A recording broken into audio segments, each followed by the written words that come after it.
ஹல்லேலூயா. கர்த்தர் நம்மை ஆசீர்வதிப்பார். இந்த காலையிலும் கர்த்தருடைய வசனத்துக்கு நேராக திரும்புவோம்.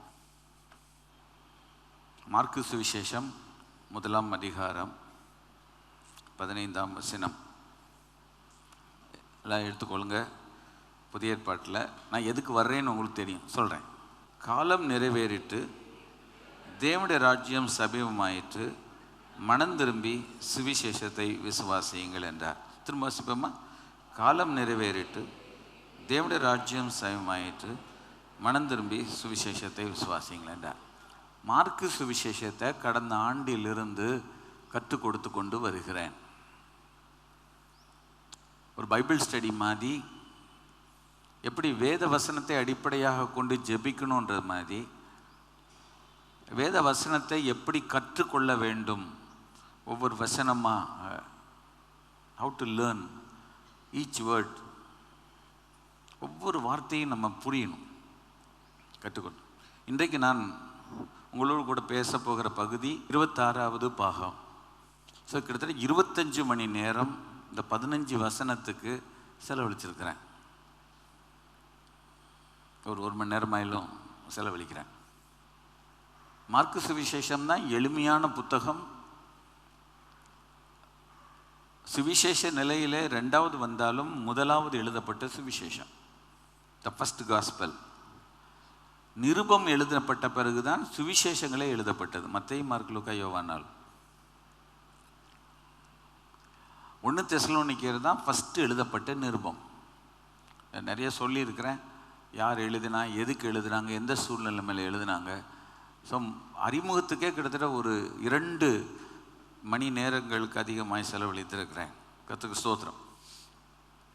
ஏன் இந்த சுவிசேஷத்தை டீச் பண்ணுறேன்னா, இருக்கிறதுலையே ரொம்ப எளிமையான ஒரு சுவிசேஷம். 16 அதிகாரம் தான் இருக்கிறது. கிராம ஊழியங்களில் நாங்கள் போகும்போது அந்த காலங்களிலே எங்கள் கையில் மார்க்கு சுவிசேஷத்தை தான் வைத்திருப்போம். முழு வேதாகமத்தையோ புதிய ஏற்பாடெல்லாம் ரொம்ப வச்சுருக்க மாட்டோம். மார்க்கு சுவிசேஷத்தை நாங்கள் வாசியுங்கள் என்று கொடுப்போம். மெசேஜ் முடித்தோன்னே கொடுப்போம். சிலர் வாங்குவாங்க, சில கடுப்பில் தூக்கி போடுவாங்க. காடு கரையில் நின்னால், தெருக்களில், ஹாஸ்பிட்டலில், சந்திகளின் முனைகளில், பள்ளிக்கூடங்களில் எங்கெல்லாம் வாய்ப்பு கிடச்சி அங்கெல்லாம் பைபிளை தூக்கிட்டு போயிடுவேன். எடுத்த உடனே இந்த மேடைக்கு வர்றதை காட்டிலும் சின்ன சின்ன இடங்களில் ஆண்டவர் கிடைக்கிற வாய்ப்புகளை பயன்படுத்தி பேசணும். இல்லை ஜோம் பண்ணி பேசணும், மணிக்கணக்காக ஜோம் பண்ணி தான் பேசணும். நான் சொன்ன 10 நிமிஷம் பேசுனா ஒரு அரை மணி நேரமாக ஜோம் பண்ணியிருக்கணும். 1 மணி நேரம் பேசுனா ஒரு 3 மணி நேரமாக ஜோம் பண்ணியிருக்கணும். மோர் ப்ரேயர் லெஸ் மினிஸ்ட்ரி சக்ஸஸ்ஃபுல், மோர் மினிஸ்ட்ரி லெஸ் ப்ரேயர் ஃப்ளாப். உட்காந்து ஜோம் பண்ணணும், எனக்கு கிடைக்கும் போல. So it train you. உங்களை கடவுள் பயன்படுத்துறதுக்கு நான் ஜெபிக்கிறேன். நீங்கள் நல்லா ஆண்டவருடைய வார்த்தையை எல்லா இடங்களிலும் விதையுங்கள். ஆனால் ஆத்துமாக்களை கர்த்தருடையில் சரியாய் வழி நடத்தணும். சொல்லிட்டு போகிறது மாத்திரம் முக்கியம் இல்லை, விதைச்சிட்டு அதை அறுவடை செஞ்சு அதை களத்துக்கு கொண்டு வரணும். ஸோ கடைசி காலம் சொல்கிறோம், கேட்டுக்கிடுங்க. ரொம்ப எளிமையான ஒரு சுவிசேஷம். ஆனால் புரிந்துக்கிட்டால் சுவிசேஷம் சொல்கிறதுக்கு டப். வாசிப்பேன். காலம் நிறைவேறிட்டு தேவனுடைய ராஜ்யம் சமீபமாயிற்று, மனம் திரும்பி சுவிசேஷத்தை விசுவாசிங்க. இது இயேசு கிறிஸ்துடைய கன்னி பேச்சு. இயேசு கிறிஸ்துடைய கன்னி பேச்சுன்னு என்ன அர்த்தம்? முதல்ல பேசுகிறார். இயேசு கிறிஸ்துடைய பிரசங்க ஊழியம் இப்போ தான் ஆரம்பிக்குது. ஏன்னா யோவான் காவலில் வைக்கப்பட்ட பின்பு இயேசு கலிலேயாவில் வந்து தேவனுடைய ராஜ்யத்தின் சுவிசேஷத்தை பிரசங்கிது. ப்ரீச்சிங் மினிஸ்ட்ரி பண்ணுறார். யோவான் ஸ்நானகனை தூக்கி ஜெயிலுக்குள்ளே போட்டாங்க. இப்போ இயேசு வழியை ஆயத்தப்படுத்த வந்தவன் உள்ளே போயிட்டான். இப்போ இவன் இந்த வேலையை செய்யணும், அவர் செய்கிறார். அப்படி பண்ணும்போது அந்த 15 வசனம், காலம் நிறைவேறிட்டு தேவனுடைய ராஜ்யம் சமீபமாயிட்டு, மனம் திரும்பி சுவிசேஷத்தை விசுவாசிங்க. இந்த வசனம் சில நேரங்களில் இந்த பொங்கலை ஒட்டுவாங்க, பார்த்துருக்கீங்களா? யார்? பரலோகத்துக்கு நாங்கள் தான் போவோம்னு சொல்கிற சபை ஓட்டுவாங்க. இதை நான் பார்த்துருக்கேன். காலம் நிறைவேறிட்டு தேவனுடைய ராஜ்யம் சமீபமாயிட்டு மனம் திரும்பி சுவிசேஷத்தை விசுவாசிகள். இந்த வசனத்தை நிறைவேற போட மாட்டாங்க.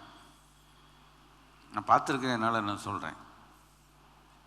நான் 2 பகுதி முடிச்சிட்டேன். காலம் நிறைவேறிட்டு முடிச்சிட்டேன், தேவனுடைய ராஜ்யம் சமீபமாயிட்டு முடிச்சிட்டேன்.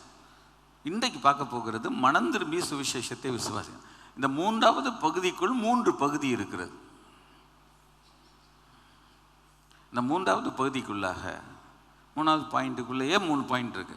ஒன்று என்ன? மனம் திரும்புங்கள், சுவிசேஷத்தை விசுவாசியுங்கள். இல்லைன்னா மனம் திரும்புங்கள், விசுவாசியுங்கள். எதை? சுவிசேஷத்தை. இயேசு கிறிஸ்துவின் பிரசங்கம் டைரக்டாக இருக்கு.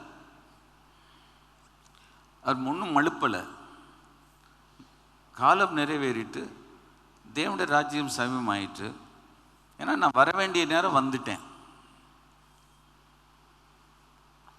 லேட்டாக வந்தாலும் கரெக்டாக வந்துட்டேன். முழு உலகம் எதிர்பார்த்த ரட்சகராக நான் இந்த உலகத்தில் வந்துட்டேன். டைம் வந்துருச்சு. தேவனுடைய ராஜ்யம் சமீபமாயிட்டு, kingdom of God is at hand. So இப்போ என்ன செய்யுங்க? மனம் திரும்பி சுவிசேஷத்தை விசுவாசியுங்கள். தேவனுடைய ராஜ்யத்துக்கு உள்ளே போகணும்னா மனம் திரும்பி சுவிசேஷத்தை விசுவாசி. இயேசு ஜெபம் சொல்லிக் கொடுக்கும்போது என்ன சொல்லிக் கொடுத்தாரு? பரமனுங்கள் பிதாவே, உம்முடைய நாமம் பரிசுத்தப்படுவதாக, உம்முடைய ராஜ்யம் வருவது. தை கிங்டம் கம். அது ஒரு அசர்ட்டிவ் ஸ்டேட்மெண்ட். அது ரொம்ப ஒரு கமாண்ட். பரமனுங்கள் பிதாவே, உம்முடைய நாமம் பரிசுத்தப்படுவதாக. அவர் ஹெவன்லி ஃபாதர், ஹallowed be thy name. Thy kingdom come. உம்முடைய ராஜ்யம் வருவதாக. அப்போ அவருடைய ராஜ்யம் இங்கே வரணும்னா ஒரு ராஜ்யம் அழிக்கப்படணும். திரும்ப சொல்லுகிறேன், இருளின் ராஜ்யம் அழிக்கப்படணும், ஒளியின் ராஜ்யம் வரணும். சாத்தானுடைய ராஜ்யம் அழிக்கப்படணும், தேவனுடைய ராஜ்யம் கட்டப்படணும். வெறுப்பின் ராஜ்யம் அரசியல் ஒளியணும், அன்பின் ராஜ்யம் உள்ள வரணும். ஏன்னா ஒன்று போனாதான் ஒன்று வரும். The kingdom come. அப்போ இந்த ராஜ்யத்துக்குள்ள எதுக்கு ஆண்டவர் சமீபமாயிட்டுன்றாருன்னா நம்ம உள்ளே போகணும். You and I have to enter. இந்த உலகம் முழுசு என்டர் பண்ணணும். அவை மனம் திரும்பி சுவிசேஷத்தை விசுவாசியுங்கள் என்றார். இதை குறித்து சற்று தியானிப்போம். கர்த்தர் நம்மை ஆசீர்வதிப்பார். இப்போ இது ஆம்பிளிஃபைட் வெர்ஷனில் என்ன போட்டிருக்கு? இப்போ மனம் திரும்புகள், மனம் திரும்புகள் என்ற வார்த்தை எல்லா இடத்துலையும் ஒரு காலத்தில் பிரசங்கம் பண்ணாங்க. இப்போ நிறைய இடத்துல மனம் திரும்புங்கள் என்றெல்லாம் பிரசங்கம் பண்ணலை. மனம் திரும்புங்கள் என்ற பிரசங்கம் எனக்கு பொறுத்தவரை ரொம்ப கேட்கப்படலை. நான் பின்னால் வரேன். உனக்கு கவலையா? நீ கண்ணீரா? கடன் பிரச்சனையில் இருக்கிறாயா? துக்கத்தில் அமிழ்ந்து போனாயா? வழியில் துடித்து கொண்டு இருக்கிறாயா? இயேசு உனக்கு சுகம் கொடுக்கிறார், விடுதலை கொடுக்கிறார். இயேசு கொடுக்கிறார். தன்னையே கொடுத்தவர் இது எல்லாத்தையும் நம்ம கொடுப்பார். ஆனால் அநேகர் என்ன நினைக்கிறார்கள்? அதுதான் சுவிசேஷம் என்று. வர்றேன் பாயிண்ட். அதற்குள் இருக்கு, நற்செய்தி இருக்குது. ஆனால் அது முழுமையான நற்செய்தி இல்லை. அதனால தான் இன்றைக்கும் ஜனங்களுக்கு சென்றடைகிற செய்தி சரியாக இருக்கணும். இயேசு என்ன பிரசங்கம் பண்ணினார்? காலம் நிறைவேற்று, தேவனுடைய ராஜ்யம் சமமாயிட்டு, மனம் திரும்பி சுவிசேஷத்தை விசுவாசிங்க. அப்போ தான் உள்ளே போக முடியும். நீ முதல்ல மனம் திரும்பணும், நீ விசுவாசிக்கணும். எதை? சுவிசேஷத்தை விசுவாசிக்கணும். அப்போ தான் நீ உள்ளே போவ.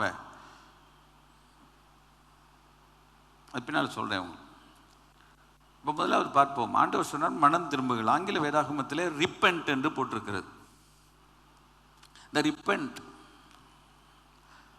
இன்னொரு வார்த்தையில் சொல்லப்பட்டால் அபவுட் டர்ன் என்று சொல்வோம். அபவுட் டர்ன் மிலிட்ரியில் கேட்கும்,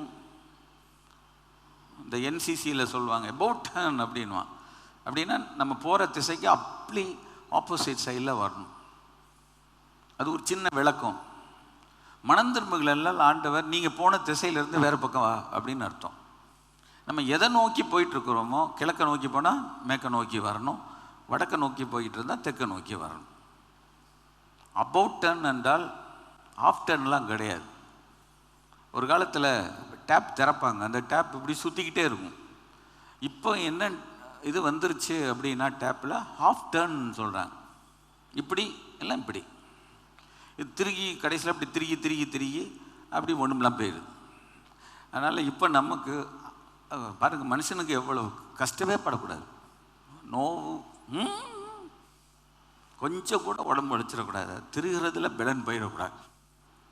அப்படி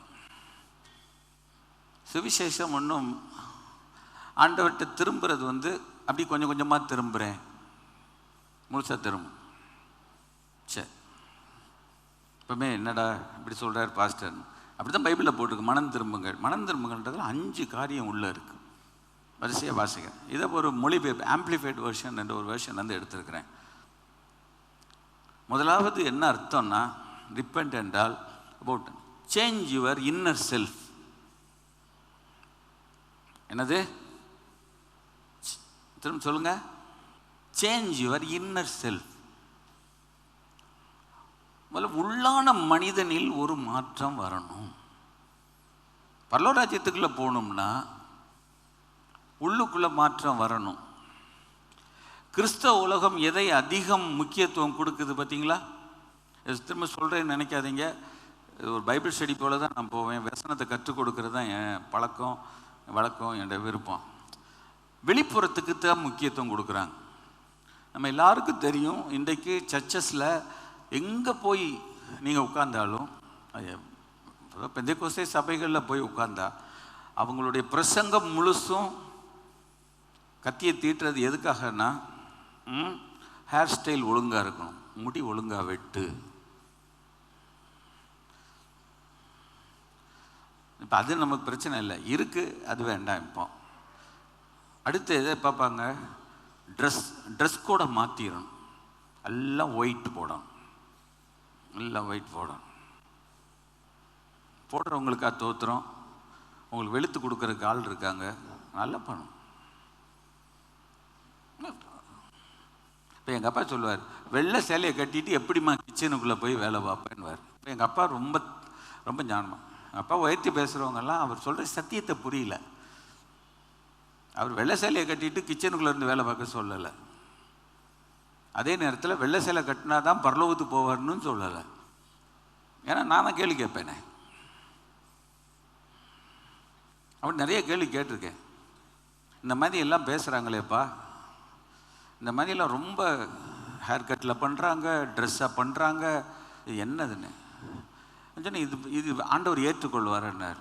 நீ என்ன சொல்கிறேன்னாரு.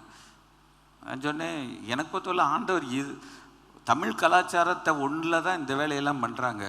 முழு உலகத்துக்கு இயேசு ரத்த சிந்தி மறிச்சார். அதனால் அவர் இதெல்லாம் கான்சென்ட்ரேட் பண்ணாருன்னா நீங்கள் தான் மோட்சத்தில் இருப்பீங்க. சான்ஸ் இல்லை. அப்போ ஏன் இப்படி பண்ணாங்கன்னு கேட்டேன். என்னமோ பண்ணிட்டாங்கடா. அப்போ நீங்கள் அதை ஒத்துக்கிறீங்களான்னு கேட்டேன். நான் அதை ஒத்துக்கிடலை. இதனால் நிறைய பிரிவுகள் வந்துருச்சு, பிரிவுகள் வர வேண்டான்னு விரும்புகிறோம்னு. அப்போ நான் எங்கள் அப்பாட்ட, இன்னும் உங்களுக்குள்ளும் உத்தமர்கள் இன்னார் என்று விளங்கும்படி மார்க்க பேதங்கள் அவசியம்னு பைபிளில் இருக்கான்னே. உட்கார், இங்கே உட்கார். உங்களுக்குள்ளும் உத்தமர்கள் இன்னார் என்று. அப்போ சரியானவங்க யாருன்னு தெரியும்னா, மார்க்க பேதங்கள் டிஃப்ரெண்ட் பார்ட்டிஸ் வரும். நான் நல்ல பார்ட்டியில் இருந்துட்டு போகிறேன் அப்படின்னு. நீ இதை ரொம்ப பேசுகிற. உட்கார். ஒரு காரியத்தை கேட்டா கேள்வி கேட்கும். அவன் சொல்கிறது ரைட்டா, அவன் சொல்கிறது தப்பா, சும்மா என்னமோ ஒன்று சொன்னாங்கன்னு சொல்லி எல்லாத்தையும் உள்ளுக்குள்ளே அள்ளி போட்டு வரக்கூடாது. சரியா? இப்போ ஏன் இந்த இடத்துல கர்த்தர் என்னை நிறுத்தி இருக்கிறார் என்றால், இந்த மாதிரி காரியங்களுக்கெல்லாம் பதில் சொல்லவும் கர்த்தர் என்னை வைத்திருக்கிறார். டிஃபென்ஸ் பண்ணணும். சரியா? அன்பாக சொல்லணும், அமைதியாக சொல்லணும், பொறுமையாக சொல்லணும். கர்த்தர் ஆசீர்வதிப்பார். இப்போ சிலர் அதெல்லாம் செஞ்சிட்டாங்களே, நீங்கள் பண்ணுங்கள், பிரச்சனை இல்லை, நீங்கள் பாட்டில் போயிட்டே இருங்க, எங்களுக்கு ஒன்றுமே நாங்கள் உங்களை வருத்தப்பட மாட்டோம். சரியா? ஆனால் நீங்கள் நல்லா யோசித்து பாருங்கள், நீங்கள் செஞ்சது ரைட்டா, நீங்கள் செஞ்சது ரைட்டா. இப்போ என்கிட்ட ஒருத்தன் கேட்டாங்க, இவ்வளவு காலம் அப்படி நாங்கள் இருந்துட்டோம், எங்களை நீங்கள் இப்படி பார்த்து சொல்கிறீங்களே. அப்போ நான் அவங்ககிட்ட சொன்னேன், இவ்வளோ நாள் நீ ரட்சிக்கப்படாமல் இருந்த, இன்றைக்கி சுவிசேஷம் கேட்கப்படுது, மனம் திரும்பின்னு, இயேசுவை ஏற்றுக்கொள்வியா இல்லையான்னு கேட்டேன். பரலோகத்தில் அரை மணி நேரம் அமைதி உண்டாயிட்டுன்ற மாதிரி வாய் மூடிடுச்சு. இவ்வளோ நாள் நீங்கள் ரட்சிக்கப்படாமல் இருக்கிறீங்க, நான் போய் பேசுகிறேன் ஒரு ஊரில், மனம் திரும்புங்கள் என்றேன்.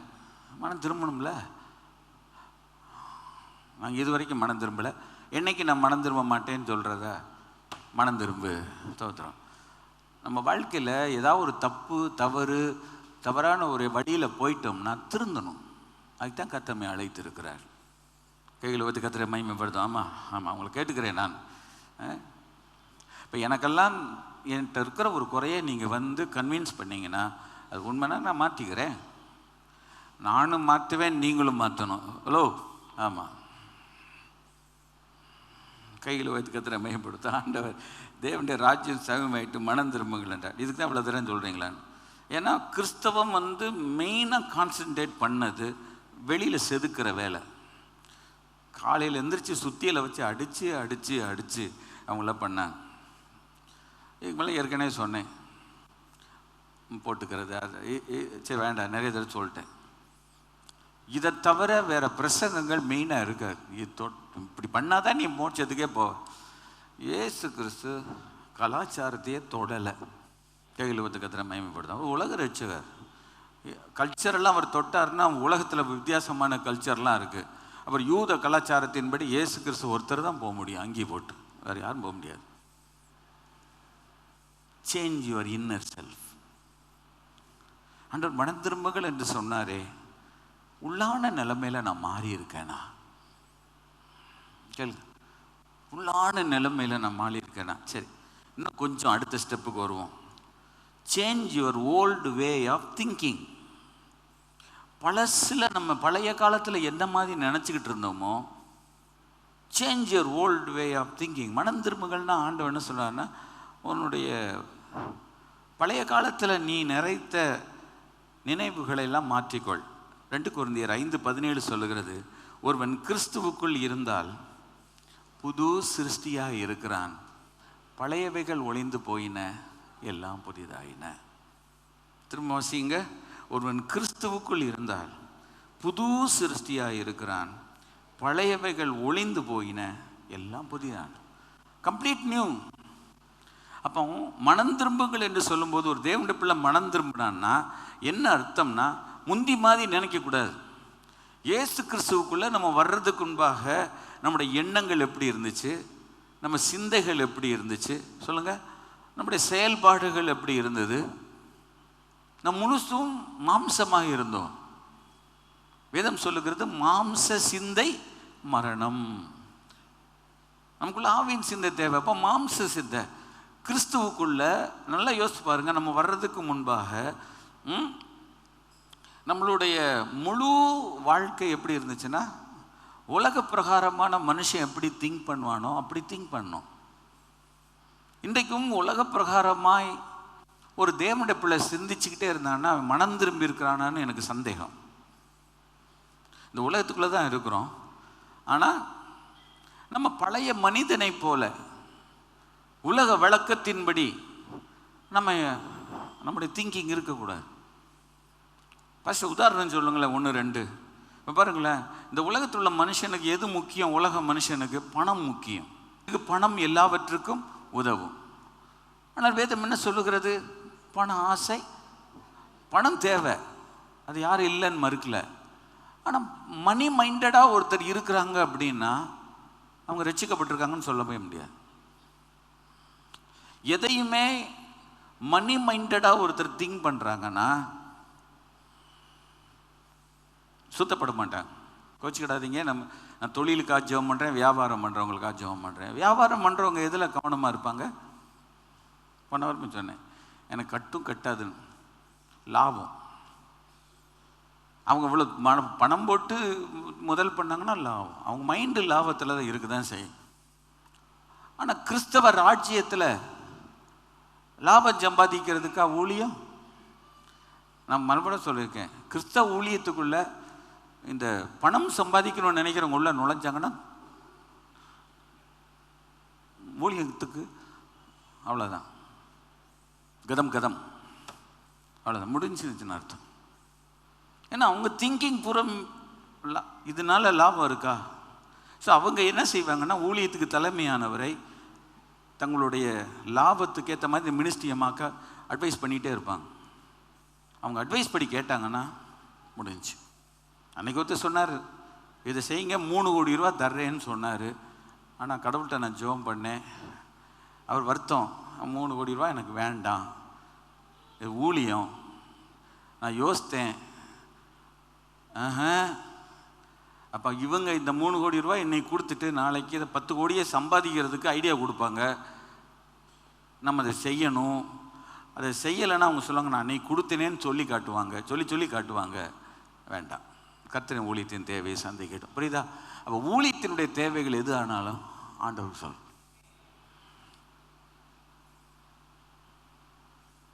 பிஸ்னஸ் பீப்புளுக்காக நான் ஜெபம் பண்ணுறேன். கர்த்தர் உங்களுக்கு கொடுத்த வேலை சிறப்பாக செய்யுங்க, சாட்சியாக இருங்க. இந்த பணத்தை ஊழியத்தில் தேவ ராஜ்யத்தில் விதையுங்கள். அதனால நான் ஒரு ஊழியத்தை திசையை திருப்பணும், மாற்றணும்னு நினச்சா ஊழியத்துக்கும் அதுக்கும் ஆண்டவர் சொல்வார், நான் சிங்காசனத்தில் இருக்கிறேன், பொண்ணு வெள்ளி என்னுடையது. உலகத்தில் 1000 மாடுகள் எனக்கு தெரியும், அதெல்லாம் என்னுடையது. பூமியும் இந்த நிறைவும் என்னுடையது. எனக்கு ஊழியத்தின் தேவை சந்திக்க எனக்கு தெரியும். ஒரு வழி அடைச்சா கர்த்தர் 7 வழியை திறப்பார். கைகள் ஒத்து கர்த்தரை மயப்படுத்த. அதனால தான் மினிஸ்ட்ரிக்கும் அதில் கொண்டு வந்து கோர்க்க முடியாது. புரியுதா? அதனால் உலக வழக்கத்தின்படி இருக்கிற ஒரு மனுஷன் பணத்தை குறித்தே தான் சிந்திப்பான். ஆண்டவருடைய பிள்ளை அதை பற்றி சிந்திக்க மாட்டான். அடுத்து என்ன? பதவி மோகம். இந்த உலகத்தில் இருக்கிற மனிதனுக்கு முழுசும் நீங்கள் பார்த்தீங்கன்னா அவனுக்கு இந்த பதவி மோகம் என்பது ரொம்ப ஜாஸ்தி இருக்கும். ஆதியாகமத்தின் புஸ்தகம் 3ஆம் அதிகாரத்தில் பாருங்க, சாத்தான் ஏவாள்கிட்ட பேசுகிறான். என்ன சொல்கிறேன்னு, நீங்கள் சாக மாட்டீங்க, ஹலோ, நீங்கள் இதை புசிக்கும் நாளில், நான் நேற்று யோசித்து பார்த்தேன், இதெல்லாம் நீங்கள் தேவர்களைப் போல இருப்பீர்கள் என்று கடவுளுக்கு தெரியும் என்றது. எப்படி உஸ்பேத்திரம் பார், நீங்கள் தேவர்களைப் போல இருப்பீர்கள் என்று. தேவர்கள் பெரியவர்களா? ஆண்டவர் மனிதனை உண்டாக்கும் பொழுது தேவ சாயலாகவும் தேவனுடைய ரூபத்தின்படியும் படைத்தார். தேவ சாயலாகபடி தேவனுடைய ரூபத்தின்படி தான் மனுஷனை படைத்தார். தேவ சாயல்னா தேவனை போலவே அறிவு, தேவனை போலவே ஞானம். கடவுள் ஆகலை, ஆனால் கடவுளை போல மாறுறதற்கு ஆண்டவர் அவனை படைத்தார். அது பெரியதா? நீங்கள் தேவர்களை போல இருப்பீர்கள் என்று சொல்றது பெருசா? தேவர்கள் என்று சொல்லும்போது அது வேற. அந்த காலத்தில் ஜட்ஜஸ், நியாயாதிபதிகளுக்கு தேவர்கள் என்ற பெயர் இருக்கிறது. சங்கீதம் நீங்கள் தேவர்களாக இருக்கிறீர்கள் என்று சொல்லவில்லையா என்று சொல்லி இருக்கிறது. The people who are in authority, the people who are in power. ஆண்டவர் சொல்லலை, நான் என்ன போல உன்னை படைச்சேன்னு சொல்லும்போது நீ ஏன் அதை மாறணும், அங்கிட்டு மாறணும்னு நினைக்கிற, உன்னை ட்விஸ்ட் பண்ணுறான், ஜாக்கிரதையாக இருன்னு. இயேசு கிறிஸ்துவின் இடத்துலையே மத்தேயு சுவிசேஷத்தில் அவன் வந்து கேட்குறான்ல, என்ன சொன்னான்? அவர் உயர்ந்த மலையில் கொண்டு போய் உலகத்தின் சகல ராஜ்யங்களையும் காண்பித்து காலில் விழுந்துரு தர்றேன். ஜீசக்க புசுக்குன்னு காலில் விழுந்துட்டாரா என்ன? அவர் என்ன சொல்ற, ஏன்ட்டே நீ டீல் பண்ணுறியா? படைச்சவர்கிட்டே வந்து நான் உனக்கு தர்றேன்னு சொல்கிறேன். அன்னைக்கு ஆயிலும் யார்கிட்ட பேசினாப்புல? ஏவாள்கிட்ட பேசினாப்புல, இயேசுட்டே பேசுகிறாரு. வேதத்தில் சொல்லி இருக்கிறது, ஆதியில் வார்த்தை இருந்தது, அந்த வார்த்தை தேவனாக இருந்தது, அது தேவனிடத்தில் இருந்தது. அந்த வார்த்தை குறித்து, இயேசு கிறிஸ்துவை குறித்து என்ன அழகாக யோவான் 1ஆம் அதிகாரத்தில் என்ன அழகாக சொல்லி கொண்டு வருகிறான் பார்த்திருக்கிறீர்களா? அவர் ஆதியில் தேவனோடு இருந்தார், சகலமும் அவர் மூலமாய் உண்டாயிற்று, உண்டானது ஒன்றும் அவராலே இல்லாமல் உண்டாகவில்லை, அவருக்குள் ஜீவன் இருந்தது, அந்த ஜீவன் மனிதருக்கு ஒளியாக இருந்தது, அந்த ஒளி இருளிலே பிரகாசிக்கிறது, இருளானது அதை பற்றி கொள்ளவில்லை. அந்த வார்த்தை மாமிசமாகி கிருபையினாலும் சித்தியத்தினாலும் நிறைந்தவராய் நமக்குள் வாசம் பண்ணினோம், அவருடைய மகிமையை கண்டோம், அது பிதாவுக்கு ஒரே பேராவுடைய மகிமைக்கு ஏற்ற மகிமையாகவே இருந்தது. கடவுள் அவர், தேவன் அவர். அவர்கிட்டே வந்து சொல்கிறான், என் காலில் விழு, நான் உனக்கு தருவேன். ஆண்டவர் சொன்ன வார்த்தை என்ன? அப்பாலே போ. அப்போ கடவுளுடைய பிள்ளை மனம் திரும்புங்கள் என்று சொன்னால் ஒருவன் இயேசுவை ஏற்றுக்கொண்ட தேவனுடைய பிள்ளையாக இருந்தால் முதலாவது அவனுடைய உள்ளான நிலைமையில் மாறும். உலக பிரகாரமாக அவன் என்ன செய்ய மாட்டான், திங்க் பண்ண மாட்டான். உலகத்தில் என்ன வேணும்? உனக்கு ஒரு பதவி வேணும், உனக்கு ஒரு புகழ் வேணும். இப்போ இன்றைக்கி பாருங்கள், நியூஸில் பார்த்துக்கிட்டே இருப்பீங்க, கோச்சிக்கிறாதீங்க. இவர் இந்த கட்சியிலேருந்து அந்த கட்சிக்கு போனார், இந்த கட்சியிலேருந்து அந்த கட்சிக்கு போனார். அப்போ அவங்க சொல்கிறாங்க, அவருக்கு ஏற்ற பொறுப்பு எது வழங்கப்படும் என்று இதுவரை தெரியவில்லை. அதை 24 மணி நேரம் போட்டுக்கிட்டு இருக்கான். பிரேக்கிங் நியூஸ் ஆஃப் பண்ணிட்டு போயிடும். அவர் அதில் அங்கே இருந்தார், அதனால் அவருக்கு ஏற்ற பொறுப்பு. அப்போ என்னென்னா, ஒரு மாவட்ட செயலாளர், அமைப்பு செயலாளர், பொருளாளர். கிறிஸ்தவ வட்டாரத்திலையும் எங்களுக்கு சபையில் அமைப்பு செயலாளர்னு கொடுக்குறீங்களா, பொதுச் செயலாளர்னு கொடுக்குறீங்களா, மாவட்ட செயலாளர்னு கொடுக்குறீங்களா? உண்மை சொல்ல, சில சபைகள் எல்லாம் இந்த வேலையே கிடையாது. கிறிஸ்தவ உலகத்தில் என்னைக்கு அது வந்துச்சோ அன்னைக்கு அந்த சர்ச்சு முடிஞ்சிச்சு. பதவிகள் கொடுக்கணுமா? பதவி மோகம் என்பது ஓல்டு வே ஆஃப் திங்கிங். கண்களின் இச்சை, மாம்சத்தின் இச்சை, ஜீவனத்தின் பெருமை. இப்போ நான் இன்னைக்கு 47 வருஷம் ஊழியத்தில் இருக்கிறேன். நான் யார்ட்டையா போய் எனக்கு ஒரு போஸ்ட் கொடுங்கன்னு கேட்டிருப்பேன்னா? எனக்கு கொடுத்தாங்க ஒரு காலத்தில். ஐ செட் ஐ டோன்ட் வாண்ட். அது எனக்கு வேண்டாம், அந்த பஞ்சாயத்து பண்ணுற வேலை எனக்கு வேண்டாம். என்ன சொல்லுவாங்க, நீ ஏன் அதை செய்யலை? எனக்கு என் தன்மைக்கு நான் யாரையும் கடிஞ்சு பேச மாட்டேன், யார்கிட்டையும் நான் சர்புன்னு பண்ண முடியாது. அவங்க பூரா அப்படி தான் பண்ணுவாங்க. அது இந்த ஊரில், இந்த ஊரினுடைய சூழ்நிலைமையே வேறு. இவங்ககிட்ட போய் நான் மல்லு கட்ட மாட்டேன். எனக்கு வேண்டாம் சாமி, என்னை விடுங்க. இல்லை, நீங்கள் அதை செஞ்சீங்கன்னா 4 பேரை கட்டி மேய்க்கலாம். நான் யாரையும் மேய்க்க விரும்பலை. கர்த்தரின் மேய்ப்பராக இருக்கிறார், நான் தாழ்ச்சி அடையேன். அவர் என்னை புல்லுள்ள இடங்களில் மேய்த்து அமர்ந்த தண்ணீர் அண்டையில் என்னை நடத்துகிறார். நான் மிஞ்சி மிஞ்சி போனால் என் குடும்பத்தில் என் ஒய்ஃபு, பிள்ளைகளை இவங்களை நடத்தணும், இல்லைன்னா அவங்க என்ன நடத்தணும், நான் ஆமாஞ்சாமி போடணும். அதுக்கு தான் என்ன அழைச்சாரே ஒழிய மற்றவங்களெல்லாம் போய் மேய்க்கிறதுக்கு கர்த்தர் என்ன வச்சுருக்கிறாரு? நிறைய பேர் இன்றைக்கி இப்படி உள்ளவங்களுக்கு சொல்லி அவங்கள பூரா அப்படி இழுத்துட்டு போய், உனக்கு இந்த போஸ்ட் தரேன், இந்த போஸ்ட்டு தர்றேன். எலக்ட்ரிக் போஸ்ட் மாதிரி நின்றுக்கிட்டே இருக்க வேண்டியது தான் கடைசி வரைக்கும். கிறிஸ்தவ உலகத்தில் அது கிடையாது. புதிய ஏற்பாட்டு சபையில் வரும்போது எங்கேயாலும் இந்த மாதிரி அமைப்பு செயலாளர், பொதுச் செயலாளர், இதில் இந்த போஸ்ட்லாம் எங்கே இருந்துச்சா? பாஸ்டேட் கமிட்டி சேர்மன், ஓட்டு போட்டு தேர்ந்தெடுக்கிறது. அரசியல் பண்ணுறோம் சர்ச்சுக்குள்ள. Change your old way of thinking. கிறிஸ்து தலை, நம்ம சரீரத்தின் அவயம், அவ்வளோதான், அதோடு முடிஞ்சு. நான் ஆண்டோடைய ஆலயத்துக்குள்ளே வரேன்னா, ஆண்டோட தொழுது கொள்கிறேன்னா, ஆடுறேன்னா பொறுப்பு இருக்குது. இப்போ பாருங்கள், சண்டே கிளாஸுக்கு ஒரு பொறுப்பு இருக்குது, யூத்துக்கு ஒரு பொறுப்பு இருக்குது, அவுட் சைட் மினிஸ்ட்ரி அவங்களுக்கு சில பொறுப்புகள் இருக்குது. அது வேறு, அது வேறு. இப்போ ஆஃபரிங் எடுக்க, இந்த நீங்கள் எடுத்துருங்க பிரதர், நீங்கள் சிஸ்டர், ஒரு பொறுப்பு அவங்க. இது அரசியலில் இருக்கிற மாதிரி என்னை கொண்டு வரணும் அப்படின்னு சொன்னால், change your old way of thinking. உலக மனுஷனுக்கும் நமக்கு வித்தியாசம் வேணாமா? ஏன் ஒரு மனுஷனில் பணம் வந்துருச்சு, பதவி வந்துருச்சுன்னா அவன் உள்ளத்தில் என்ன வரும் என்று சொன்னால், பெருமை ஃபஸ்ட்டு வந்துடும். எல்லாரும் பார்த்து தன்னை மதிக்கணும், தன்னை ரெஸ்பெக்ட் பண்ணணும். ஸோ அவங்க அப்படி தான் வருவாங்க, சர்ச்சுக்குள்ளே இப்படி வருவாங்க. ஏன் இப்படி வர்றாங்க? அத்தனை பேரும் கும்பிடணும். நான் இயேசுவை கும்பிடணும் சார், நான் கர்த்தரை கும்பிடணுமே வழியே உங்களை கும்பிட்டுக்கிட்டு வணக்கம் தெரிவிக்கலாம். சாஷ்டாங்கமாக காலில் விழ முடியுமா? சரி சொல்லுவாங்க, என் பதவிக்கு என்னை ரெஸ்பெக்ட் பண்ணலை, பதவி நீனே வச்சுக்கோ. அது உலகத்தில் உள்ள வேலையில் இருக்கட்டும், சூப்பரிண்டிங் இன்ஜினியர் இருக்கட்டும், ஜெனரல் மேனேஜர் இருக்கட்டும், அது உலகம். பட் சர்ச்சுக்குள்ளே அது கிடையாது. கிறிஸ்தவ உலகத்தில் அது கிடையாது. கிறிஸ்துவனுடைய பிள்ளைகளுக்குள்ள அது இருக்கக்கூடாது. நீங்களும் நானும் இயேசு கிறிஸ்துவனுடைய இரத்தத்தினால் மீட்கப்பட்டவர்கள், அவருடைய ஆவியினால் தாகம் தீர்க்கப்பட்டவர்கள், ஒரே ஞான ஸ்நானத்தை எடுத்து ஒரே பரிசுத்த ஆவியை பெற்று ஒரே பரலோகத்துக்கு போக போகிறவர்கள். கரங்களை தட்டி கர்த்தரை சோதரன், எவ்வளவுதான். இப்போ ஊழியம் செய்கிறதுனால நாங்கள் நிற்கிறேன், மற்றபடி நான் எனக்கு என்ன, உங்களை மாதிரி தான் நானும். நான் ஒரு வித்தியாசமான கிடையவே கிடையாது. உங்களுக்குள்ள அதே பிரச்சனைகள் எனக்குள்ள இருக்கு.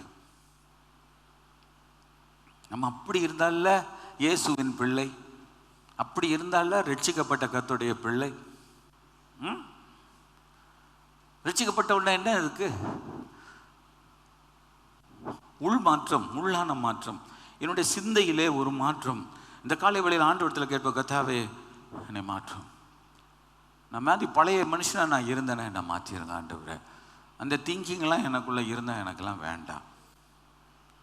சரி, கடைசி வரைக்கும் ஒரு ஆண்டவருடைய பிள்ளையாக நம்ம இருந்துட்டு ஆண்டவர் நம்மை வைத்து, நான் கடைசியில் சொல்லி முடிக்கிறேன், அந்த நோக்கத்தை நிறைவேற்றிட்டு போயிட்டே இருக்கணுமே ஒழிய இந்த உலகம் நம்ம எடுத்து கையாள நம்ம அனுமதிப்போமானால் அந்த ரட்சிப்பு சரியாக எனக்குள் உருவாகி இருக்கிறதா என்பது சந்தேகம்.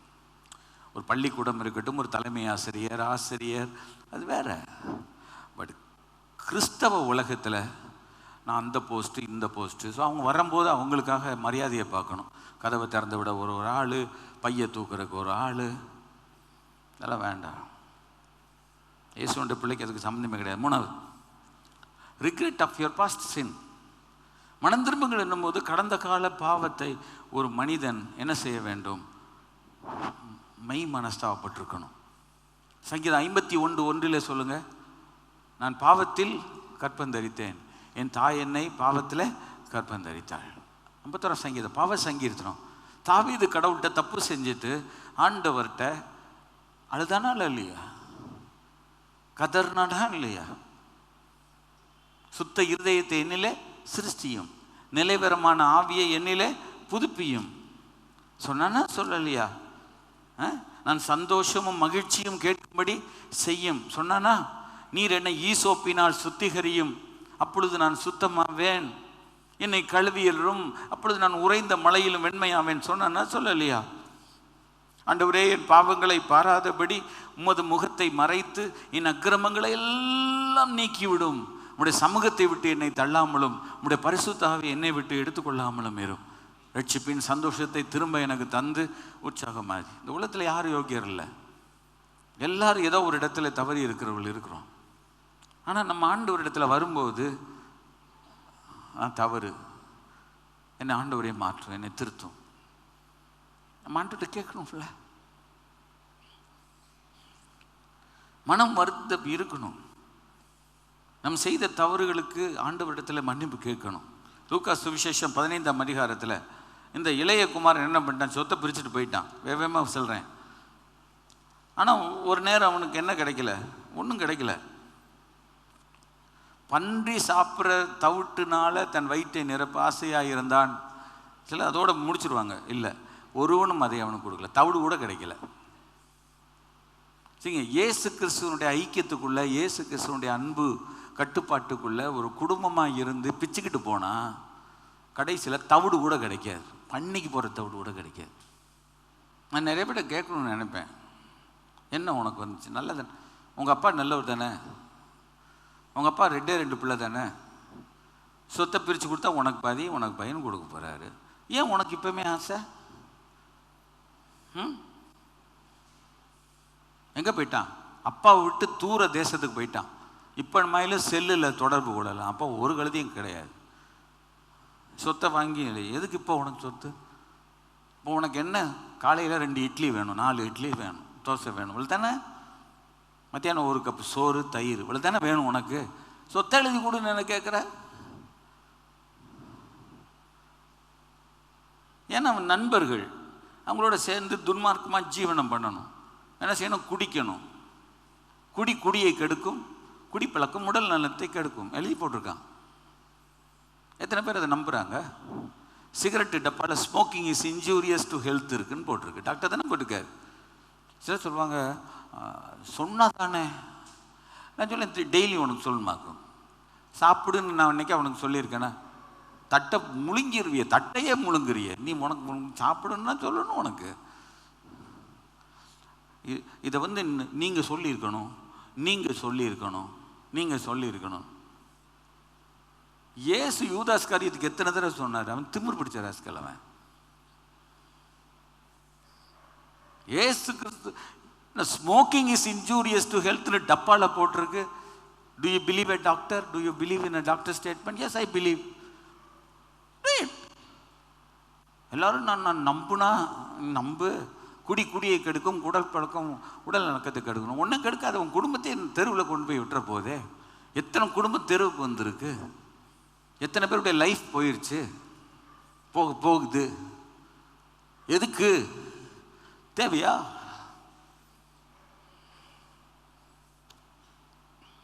எல்லாத்தையும் போய் நாசமாகிட்டான். ஆனால் அவனுக்கு புத்தி தெளிந்த போது ரியலைஸ் பண்ணுறான். ரட்சிக்கப்பட்ட பிள்ளைக்குள்ள தன்னுடைய கடந்த காலத்தை குறித்த ஒரு ரியலைசேஷன் இருக்கும். கொஞ்சமாயில நெஞ்சில் என்ன செய்யும்? குத்தும். நம்ம செய்கிற தப்பு.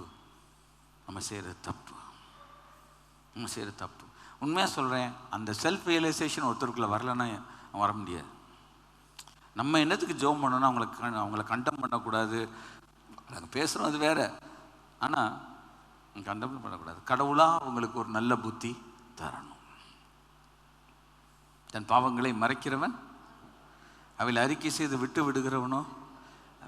ஆண்டவர்கிட்ட அவனாக வந்து மனம் வருந்தி வரும்போது அவனை பழைய நிலைமையில் அவன் தகப்பன் ஏற்றுக்கொண்டாரா? ஏற்றுக்கொள்ளலையா?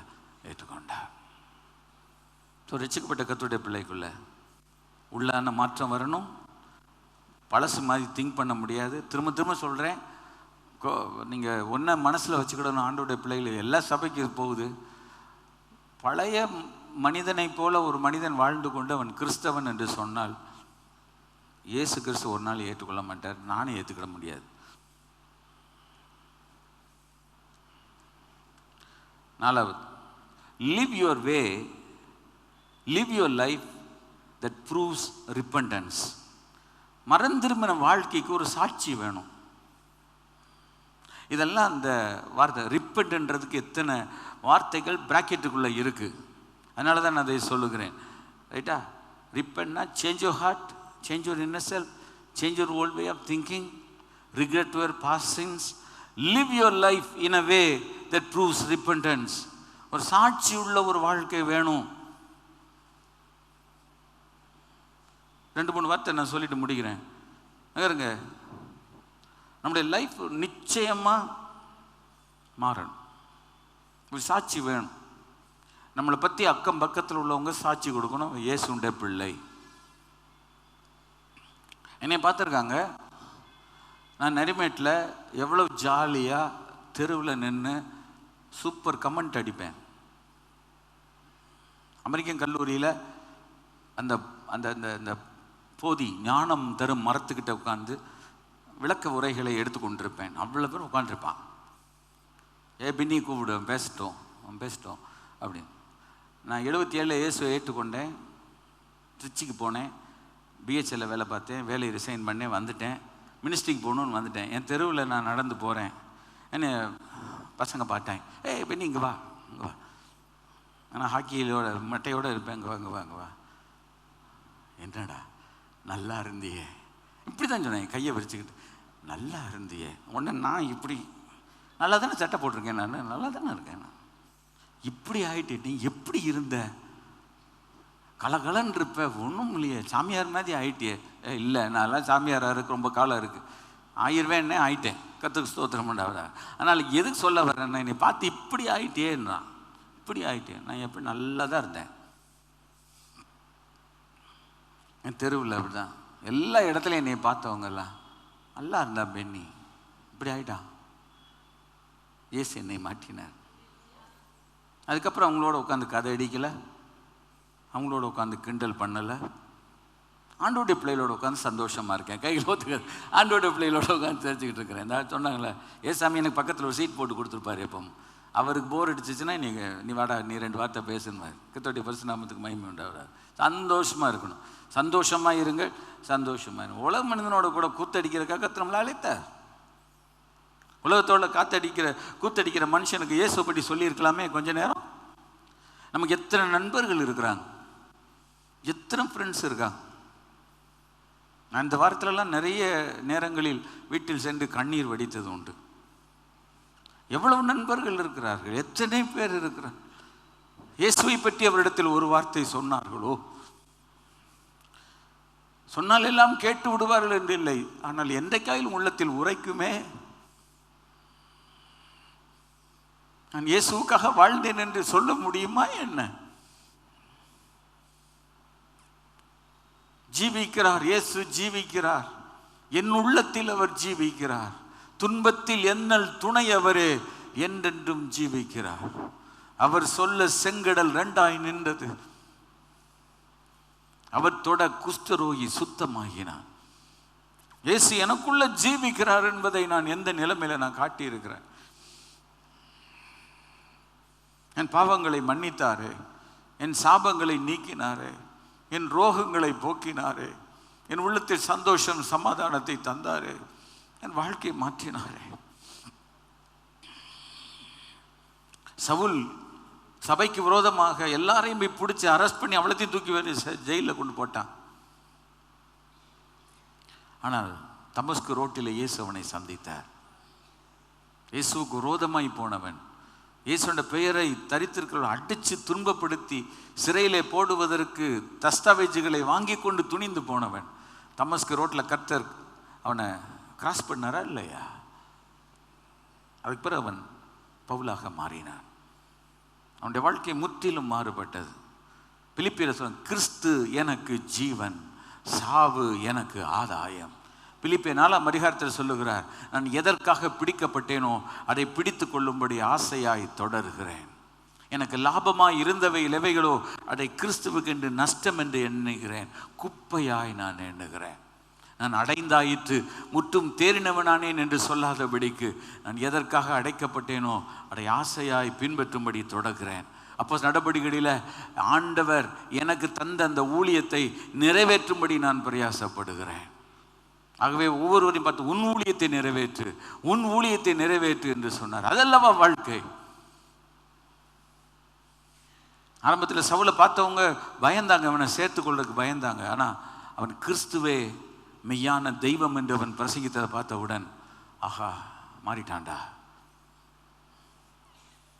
அந்த பைபிள் எத்தனை தடவை படிக்கிறோம், எத்தனை தடவை வாசிக்கிறோம். பவுலை சந்தித்தவர் தானே என்னை சந்தித்தார். பவுலுடைய ரட்சகர் இயேசு தானே என்னுடைய ரட்சகர். அவனுக்காக சிலுவையில் ரத்தம் சிந்தினவர் தானே எனக்காகவும் ரத்தம் சிந்தினார். இப்போ என் வாழ்க்கை மாறணும்ல, என் ஜீவியம் நான் மாறாம. மலையாளத்தில் கிறிஸ்தேசு ஜீவியம் சௌபாக்கிய ஜீவிதம், கர்த்தாவின் குஞ்சுங்கள் காணன்னதாயகம். கஷ்டங்கள் வந்தாலும் நஷ்டங்கள் வந்தாலும் கிறிஸ்தேசு நாயகன் என் கூட்டாளியாளோ. அப்படி இல்லை வரணும். எவ்வளவு நாள் சவுலை ஆண்டவர் சந்தித்து பவுலாக மாற்றுவதற்கு ஒரு நிமிடம் தான் எடுத்துக்கொண்ட. ஒரு 3 நாட்கள் அவன் போய் முழங்கால் படியிட்டு புசியாமலும் குடியாமலும் இருந்தான். ஆனால் ஒரு வாரத்தில் அவன் கிறிஸ்துவை குறித்து பிரசங்கிக்க ஆரம்பித்தானா இல்லையா? அதே இயேசு தானே, அதே ரட்சகர் தானே, அதே மீட்பர் தானே. ஏசப்பா நீர் அன்றைக்கு பிரசங்கித்தீரே, மனம் திரும்புங்கள் பரலோக ராஜ்யம் சமீபமாயிற்று. 5வது, seek God's purpose in your life. தேவனுடைய திட்டம். சில வார்த்தைகள் சொல்ல விரும்புகிறேன். 4 சொல்லிட்டு 5வதுல live your way, live your life that proves repentance. அதாவது ஒரு கடவுளுடைய பிள்ளை, ரட்சிக்கப்பட்ட பிள்ளைனா அவன் லைஃப்பை பார்த்தா அநேகர் என்ன செய்யணும், வித்தியாசத்தை காண்பிக்கும். இப்போ ஸ்டூடெண்ட்ஸை பார்த்தா, இப்போ நம்ம சண்டே கிளாஸ் ஸ்டூடெண்ட் ஸ்கூலுக்கு போகும்போது அவங்களும் அவங்கள மாதிரி இருந்தாங்கன்னா எனக்கும் உனக்கு எந்த வித்தியாசம் இல்லைன்னு போகிறான். அவன் அடித்தானா, அவனை செவுட்டில் கொடுத்தானா, ஏப்பா என்னை அடித்த, நான் என்னடா தப்பு பண்ணேன், அப்படி பேசணும். என்னை அடிக்காத, சாமிக்கு பிடிக்காது அப்படி சொல்லணும். நீ மிதிச்சா நானும் ஓகத்தில் மிதிப்பேன். ஆண்டவருடைய பிள்ளைகள் பதிலுக்கு பதில், ரத்தத்துக்கு ரத்தம் வேலை நடந்துச்சுன்னா ஆண்டவர் என்ன சொல்கிறாரு? நம்மளும் வார்த்தைக்கு வார்த்தை சண்டை போட்டோம்னா, நீ 5 வார்த்தை பேசுனா நான் 50 வார்த்தை பேசுவேன். ஆண்டவருடைய பிள்ளைகள் நான் கண்டு சொன்னேன்ல, இருதயம் கரெக்டாக இருக்கணும், மனசு சுத்தமாக இருக்கணும், வாயை குறைக்கணும். உண்மையான கிறிஸ்தவன், உண்மையான கிறிஸ்தவர் வாயை கட்டலை லிஸ்ட்லேயே அவங்க கிடையாது. கர்த்தருடைய பரிசுத்த நாமத்துக்கு மகிமை உண்டாவதாக. See God's purpose in your life. நம்முடைய லைஃப்பில் கடவுளுடைய நோக்கம். இந்த வார்த்தையை நான் திரும்ப சொல்லும்போது ஒவ்வொருத்தரை குறித்து கடவுளுக்கு ஒவ்வொரு நோக்கம் இருக்கிறது. கைகளை விட்டு கத்திர மயம்படுதும். சிலர் இப்போ சவுலை சந்தித்து ஒரே ஒரு பவுல் தாங்க 13 நிருபங்களை எழுதினார். என்னை பவுலாக மாட்டினார் சொன்னால் நான் நிருபம் எழுதவா? வெளிப்படுத்தும் விசேஷத்துக்கு பிறகு இன்னொன்று சேர்க்கணுமா? பொண்ணு கூட கருத்து வசனத்தை நாங்கள் பிரசங்கம் பண்ணும்போது பவுலை போல் மாற வேண்டும் என்று சொல்லுவோம். அதுக்காக நீங்களும் நானும் பவுலாக மாற முடியாது. அடுத்த அழைப்பை குறித்து பேசும்போது நான் இன்னொன்று சொல்கிறேன். இயேசு கிறிஸ்து நம்மை எதற்காக ரட்சித்தார்? கிறிஸ்து இயேசுவினால் எதற்காக நான் பிடிக்கப்பட்டேனோ அதை பிடித்து கொள்ளும்படி ஆசையாய் தொடர்கிறேன் என்று பவுல் சொல்லுகிறான். நான் எதற்காக? For which purpose I was caught by God. இப்போ நம்ம ஒவ்வொருத்தரும் சொல்லுங்க, கடவுள் என்னை ஏன் ரட்சித்தார்? ஆண்டவர் அறியாத குடும்பத்திலேருந்து என்னை ஏன் ரட்சித்தார்? கிறிஸ்தவ குடும்பத்திலேருந்து என்னை ஏன் ரட்சித்தார்? இப்போ உதாரணமாக நான் சொல்கிறேன், மார்ட்டின் லூத்தரை குறித்து தேவனுடைய திட்டம் வேறு. ஏன்? கத்தோலிக்க மார்க்கத்திலேருந்து புரொட்டஸ்டானிசத்தை கொண்டு வரதுக்கு கர்த்தர் ஒரு திட்டத்தை வைத்திருந்தார். ஒரு லாயர், ஒரு தியாலஜிக்கல் ஸ்டடீஸ் படித்தவர், ஓரளவு வசதியானவர், அறிவு பல மொழிகளை கற்றவர், திறமையாளர். கடவுள் அவரை தெரிஞ்சுக்கிட்டு என்னைய மார்ட்டின் லூத்தராவா கடவுள் தெரிஞ்சுக்கிறார்? இல்லை. என்னை எவராயிலும் இவர் தான் பாஸ்டர் பென்னி இந்த நாட்களின் மார்ட்டின் லூத்தர்னா நான் ஓடி இங்கிட்டு குதிச்சிருவேன் டபக்குன்னு. அம்மாடி நம்மளை காலி பண்ணுறதுக்கு வழி பண்ணுறாங்கடா. இங்கே ஜான் வெஸ்லி அவன் வேற, குதிரையிலே போய் அவர் ஊழியம் செஞ்சார். நான் ஜான் வெஸ்லியா? நான் மெத்தடிஸ்ட் சர்ச்சை உண்டாக்குறதுக்கு என்னை பார்த்து நீங்கள் ஜான் வெஸ்லி ஒரு புதிய ஆத்தாடி இருக்கிற சபையை நடத்தவே எனக்கு முடியல நேரம். இதுவே இன்னொரு சபையை நடத்துறதுக்காக இருக்கிறத ஒழுங்காக வேலை செய்யணும். ஒவ்வொருத்தரும் என்னென்னா இந்த பலரை பார்க்குறாங்க பார்த்தீங்களா? ஒன்றே ஒன்று நீங்கள் அடிக்கடி பார்த்தீங்கன்னா, இந்த எந்த மிருகத்துக்காயிலும் இப்படி போட்டிருக்கா? நீங்கள் அதை எப்பவும் பார்த்தது இல்லை. நம்ம பார்த்ததெல்லாம் கோவேறு கழுத மதியால் இந்த குதிரை வண்டின்னு சொல்லுவாங்க தெரியுமா? ஒரு காலத்தில் ரயில்வே ஸ்டேஷனில் இறங்கி பார்த்தீங்கன்னா வரிசையாக நிற்கும். அந்த காலத்தில் அது குதிரையும் கிடையாது அது. ஆனால் அதுக்கு கண்ணுலேயே என்ன செஞ்சுருக்கும்? இப்படி போட்டிருக்கோம். இந்த உலகத்து காண்டா மிருகத்துக்கு அப்படி போடலை, சிங்கத்துக்கு போடலை, அதுக்கும் போடலை, குதிரைக்கு மாத்திரம் இப்படி போடுவோம். ஏன்னா அது இங்கிட்டு பார்க்கக்கூடாது, இங்கிட்டு பார்த்துச்சு வெளிப்பத்து கண்ணு கழிக்கம் போடுன்னு போட்டிருக்கு. கடவுளுடைய பிள்ளைகள் இந்த ஊர் உலகத்தெல்லாம் பார்த்துட்டு அவங்க அப்படி இருக்காங்க, இவங்க அப்படி இருக்காங்க, அவங்களுக்கு என்ன நடக்குது பார்க்கக்கூடாது. என்கிட்டலாம் நீங்கள் கேட்டிங்கன்னா செவ்வா புதன் வேலை வாங்க அப்படின்னு சொல்கிறேன். நான் யாரையும் பார்க்கக்கூடாதுன்னு தான் சொல்லி கொடுத்தேன். அவங்களும் அடுத்தவங்களை பார்க்குறாங்க, அவங்களும் சோறு போடுறாங்க, அவங்கள இயேசு உங்களுக்கு ரத்தம் சேர்ந்துறாங்களா? ஐடாஸ் கடர் அங்கே விட்டு இங்கே வந்தாங்க. ஒரே ஒரு பெட்டில் ஒரு ஒரு ஒரு ஒரு ஹாஸ்பிட்டலில் இப்போ போய் பாருங்கள், ரோட்டில் எவ்வளோ பெயின், எவ்வளோ பெரிய எத்தனை பெட்டு. நான் வாழ்க்கையை அர்ப்பணித்து வந்தாங்க. நான் என்ன ஐடாஸ் கடரா? ஒரே ஒரு ஐடாஸ் கடர் தாங்க. ஏதோ நல்ல பேர்னு வச்சாங்க. இப்போமே நிறைய பேருக்கு பேர் வைக்கிறதுக்கு எனக்கு பயமாக இருக்குது. கையெழுத்து சொல்கிறேன், சிலருக்கெல்லாம் சில பேரே வைக்கக்கூடாது. ஏன் வச்ச ஆண்டவரே இவர்களுக்கு இந்த பேர்னு நினைக்க வேண்டியது இருக்குது. யோசிச்சு ஒருத்தரை பார்த்துக்கிட்டே இருங்க. ஒருத்தரை தான் கர்த்தர், ஒருவனை அல்லவா அவர் உண்டாக்கின. கடவுள் ஏன் வாழ்க்கையில் என்ன ஐடாஸ் கடர் பற்றி கடவுளுடைய நோக்கம் அது. அவங்க செஞ்சாங்க, முடிச்சாங்க, போயிட்டாங்க. அடுத்து வில்லியம் கேரி அவருக்கு வந்தார், பைபிளை டிரான்ஸ்லேட் பண்ணுறதில் ஒர்க் பண்ணார். ஒய்ஃபு பிரச்சனை ஆயிடுச்சு, மென்டல் ஆயிடுச்சு. 2 பிள்ளைய தானே புதைச்சார். கடற்கரையை மண்ணை தோண்டி அவரே தான் 2 பிள்ளைய புதைச்சார். அந்த அம்மா அதில் இதாகிடுச்சு, மைண்ட் அப்செட் ஆயிடுச்சு.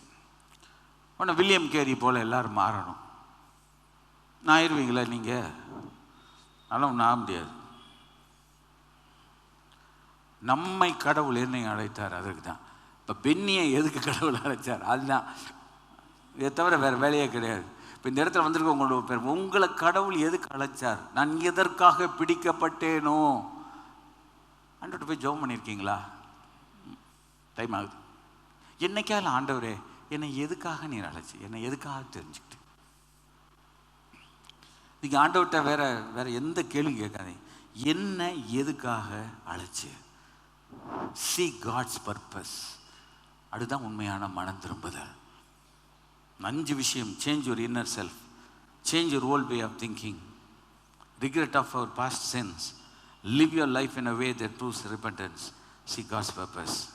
சரியா? சரி, கர்த்தர் ஆசீர்வதிப்பாரா. இந்த அளவில் ஒரு மனுஷன் இருந்தால் அவன் தான் ரட்சிக்கப்பட்டவன். சும்மா போய் எல்லாரையும் ரட்சிக்கப்பட்டவன். இப்போ எங்கிட்ட எல்லாரும் என்ன கேட்குறாங்க, பொண்ணு மாப்பிள்ளை கேட்கும்போது இவர் ரட்சிக்கப்பட்டிருக்கிறாரா, எங்களுக்கு ஒரு இந்த பிள்ளை ரட்சிக்கப்பட்டிருக்குதான். நான் என்ன சொல்ல, நான் இனிமேல் எழுதுகிறேன், கடவுளுக்கே வெளிச்சம், கடவுளுக்கே வெளிச்சம். ஏன்னா எல்லாத்தையும் கடவுள் நான் ரட்சிக்கப்பட்டிருக்கேன்னு சொல்லி அது அங்கே போன உடனே தகராறு பண்ணது வச்சு வலது காலை எடுத்து வைக்கணும், இல்லை இடது காலை தான் வைப்பேன். யார் சொன்னது வலது கால்? இது ஏன் சுதந்திரம், இந்தியா 26 குடியரசு தருமாகுது, ஒன்றும் பண்ண முடியாது. எந்த பயலுக்கு நான் ரட்சிக்கப்பட்டிருக்கேன்னு நான் சொல்ல முடியுமா? முடியாது. இயேசுவின் ரத்தம் ஜெயம். பெரிய கஷ்டமாக இருக்குது. இப்போ என்கிட்ட கேட்குறாங்க, நீங்கள் பாஸ்டர், இவரை பாஸ்டர் நம்பரை கொடுத்துறது படக்கு. அவர் ராத்திரி 12 மணிக்கு என்னை எழுப்பி, உங்கள் சர்ச்சுக்கு இந்த தம்பி வராரு, அவர் ரட்சிக்கப்பட்டிருக்காரா. நான் இன்னும் அப்படி சொன்னேன், கடவுளுக்கு வெளிச்சம். சர்ச்சில் எப்பவும் வருவார், அங்கங்கே வருவார், எங்கேயா உட்காருவார், 10 நேரம் எழுந்திரிச்சு வெளியே போயிடுவார்.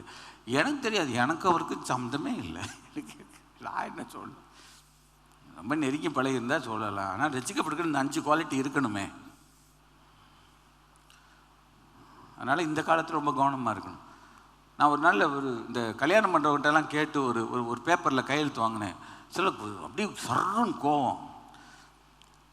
அந்த பிள்ளைகிட்ட ஒரு கையெழுத்து, இல்லைன்னா அந்த பையன்கிட்ட ஒரு கையெழுத்து, அவங்க அப்பா அம்மாட்ட ஒரு கையெழுத்து. நான் திருமணமாகாதவள், நான் திருமணமாகாதவன், கையெழுத்து போட்டு கொடுமா. நான் வாங்கினேன். நீங்கள் எப்படி அதெல்லாம் கேட்கலாம்? நான் கேட்குறாரு ரிஜிஸ்ட்ரார். அடுத்த கேள்வி, இந்த பெற்றோர் கொடுக்கணும், இவன் கல்யாணமாகாதவன், இவன் கல்யாணமாகாதவள், கையெழுத்து வாங்கணும். ஏன்னா அவங்க சாட்சி வேணும். அதை எப்படி நீங்கள் கேட்குறது அப்படின்ட்டு. இன்னைக்கு ஏன்னா அது இருந்ததுன்னா நாளைக்கு ஒரு பிரச்சனை வந்தால் கோர்ட்டில் அது நிற்கும், கையெழுத்து போட்டு கொடுத்துருக்காங்கன்னு. இப்போ நான் என்ன சொல்லுவேன், எங்களுக்கு தெரியாது, கையெழுத்து போட்டு கொடுத்தாங்க, இந்த இருக்கு, இவ்வளோதான், இதுதான் எனக்கு தெரியும். இதை கொடுக்கறதுக்கு நிறைய பேர் பயம், கொடுக்க மாட்டேன்றாங்க. நாங்கள் பேண்ட் எப்படி பப்ளிஷ் பண்ணுவோம்? நாங்கள் பப்ளிஷ் பண்ணால் நாங்கள் கோர்ட்டில் போய் நிற்கணும். சிக்கல்கள் வந்துட்டு இருக்கு. யாருக்கு தெரியும்? வளர்த்து எந்த புத்தல எந்த பாம்பு இருக்கு, யாருக்கு தெரியும்? பார்க்கணுமே இல்லையா? பயில் செடி எடுத்துறாதீங்க பாஸ்டர், இந்த எடுக்கிறேன், மனம் திரும்பி சுவிசேஷத்தை விசுவாசிங்க. சரி, இப்போ எதை விசுவாசிக்கணும்? சுவிசேஷத்தை விசுவாசிக்கணும். எப்படி விசுவாசிக்கணும்? டீப் அபைடிங் ட்ரஸ்ட், ரொம்ப ஆழமாக நம்பணும். எதை? சுவிசேஷத்தை. 2 வார்த்தை சொல்லி முடிக்கிறேன். இதை நிறைவு செய்யட்டாலும் இதை வரும் காலங்களில் செய்திகளில் கொண்டு போவேன். இந்த சுவிசேஷம்னா அநேகர் என்ன நினைக்கிறாங்க தெரியுமா? நான் முதல்ல சொன்னது போல் எதெல்லாம் சுவிசேஷம் இல்லைன்னா இது சரியான சுவிசேஷம் அல்ல என்று சொன்னால், நீட் பேஸ்டு காஸ்பல், கவலையா, கண்ணீரா, கடன் பாரமா, துக்கமா, போராட்டமா, இயேசு வண்டையில் வாருங்கள். இயேசு நிச்சயமாக நம்ம கடன் தீர்ப்பார், வியாதியை நீக்குவார். ஆனால் திமிரா கடன் வாங்கினா தீர்க்க மாட்டார். சரியா? ஆமாம், நம்ம நினச்சதுக்கெல்லாம் கடன் வாங்குவோம். உன் கடன் தொல்லைக்கு இவர் பாஸ்டர் உபவாசம் பண்ணி ஜெபம் பண்ணுங்க பாஸ்டர். எத்தனை லட்சம் கடன்? 40 லட்சம் கடன். எதுக்கு 40 லட்சம் கடன்? உன் சம்பளம் எவ்வளவு? நீ எவ்வளோ செலவு பண்ணணும்? இப்போ என் கையில் 10 லட்சம் இருக்குன்றக்காக 10 லட்சத்தை நான் நினச்சவனை தூக்கி எறிய முடியாது. அந்த 10 லட்சம் எதுக்கு இருக்குன்னு நான் நினைக்கணுமா இல்லையா?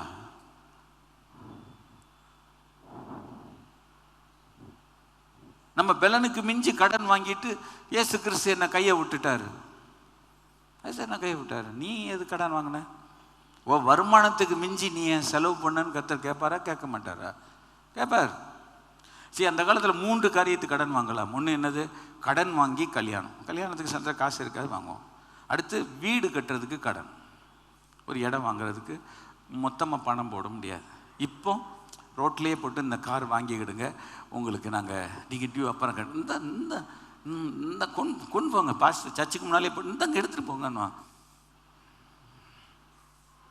பரவாயில்ல. கண்டதுக்கெல்லாம் கடன் வாங்கி செலவழிச்சிட்டு ஏசு கிறிஸ்து என்னை கையை விட்டார் அப்படின்னு. யார் கையை விட்டா? ஏசு கிறிஸ்து ஒன்றும் கை விடலை. சிலுவையில் ரத்த சிந்தி மரித்தார். இப்போ நான் கரெக்டுன்னு இல்லை, எல்லா தேவனுடைய பிள்ளைகளுமே நல்லா தெரிஞ்சுக்கிடுங்க, நம்ம வருமானத்துக்கு மிஞ்சி நம்ம செலவு பண்ணக்கூடாது. நமக்கு என்ன முடியுமோ அதுதான். அதுக்கு மேலே என்ன இருந்தாலும் நம்ம பிள்ளைகிட்ட சொல்லணும், நீங்கள் சம்பாதிச்சு நீங்கள் பண்ணுங்க, ஆனால் ஜாக்கிரதையாக பண்ணுங்க, கைகளுவத்து கத்திர மயமப்படுத்துவோமா. எது சொல்ல வரேன்னா, இதுக்கு இந்த மாதிரி பேசும்போது அந்த மீட்டிங்கில் போய் இவங்க பூரா உட்காந்துருக்காங்க. அவ்வளோ ஆள், இவ்வளோ பேர் உட்கார்றாங்க, அவங்களும் ஜெபம் பண்ணுறாங்க. வந்து கடன் தொல்லை தீங்கிருச்சா? இல்லை. பாரம் நீங்கிச்சா? இல்லை. கவலை நீங்கிச்சா? ஏன் மாறல?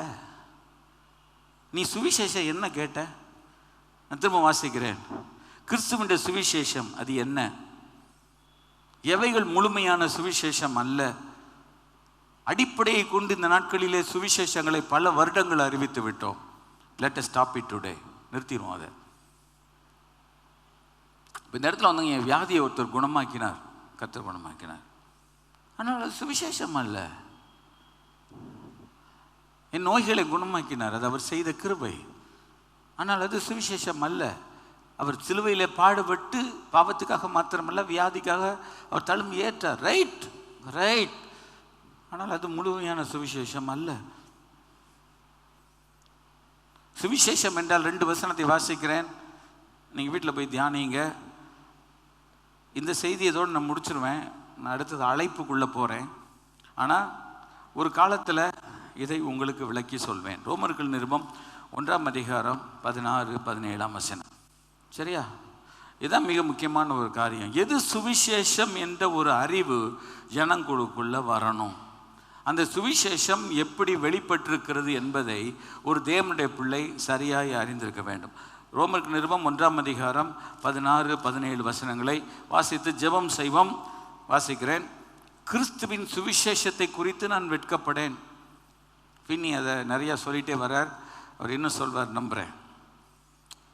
கிறிஸ்துவனுடைய சுவிசேஷத்தை குறித்து ஒரு தேவனுடைய ஊழியக்காரர் சொல்றார். கிறிஸ்துவனுடைய சுவிசேஷத்தை சொல்லும்போது சில நேரத்தில் நம்ம வெட்கப்படுற மாதிரி இருக்கும், அது நல்லதுன்றார். ஏன்? சிலுவையை குறித்து இப்போ பெரிய வெள்ளிக்கிழமை அவர் வஸ்திரத்தை உறிஞ்சிட்டு அவரை சவுக்கில் அடித்து ரத்தம் வடிய முள்முடி சூட்டி அவர் சிலுவையில் தொங்க வச்சிருக்கும்போது அப்படி பாருங்கள் என்று சொன்னால் உலக மக்கள் என்ன சொல்லுவாங்க? இவர் என்ன ரட்சிக்க போறாரா? இவர் என்னை காப்பாற்ற போறாரா? இந்த கஷ்டத்தில் தொங்கிட்டு என் தேவனே ஏன் என்னை கைவிட்டின்னு சொல்லிக்கிட்டு இருக்கிறார். இவர் என்ன ரட்சிப்பாரா? இவர் ரட்சிப்பாருன்னு நீங்கள் பேசணும்னு நாங்கள் கேட்கணுமான்னுவான். நமக்கே கூனி குறிக்கணும். ஆனால் அது கரெக்டு. அவனுக்கு அது புரியலை, அவ்வளோதான். அவனுக்கு அது மறைபொருள். இயேசு இந்த ஈன லோகத்தில் இந்த ஈன மரணத்தை, அவர் கொடூரமான மரணத்தை சந்தித்ததனுடைய காரணம் என்ன? என் மேல் இருந்த பாவம் என்ன? என் பாவத்துக்குரிய தண்டனை என்ன? இயேசு ஒரு நாள் பாவத்தை கண் சாடையாய் விட்டுவிட முடியாது. பாவத்தை அறவே போனா போச்சுலாம் போக முடியாது. அந்த பாவத்துக்கு ஒரு பெரிய விலை இருக்கிறது, ஒரு கிரயம் இருக்கிறது. அதை இயேசு எவ்விதம் செய்து முடித்தார். அவர் செய்து முடித்ததினால் எனக்கு என்ன கிடைத்தது?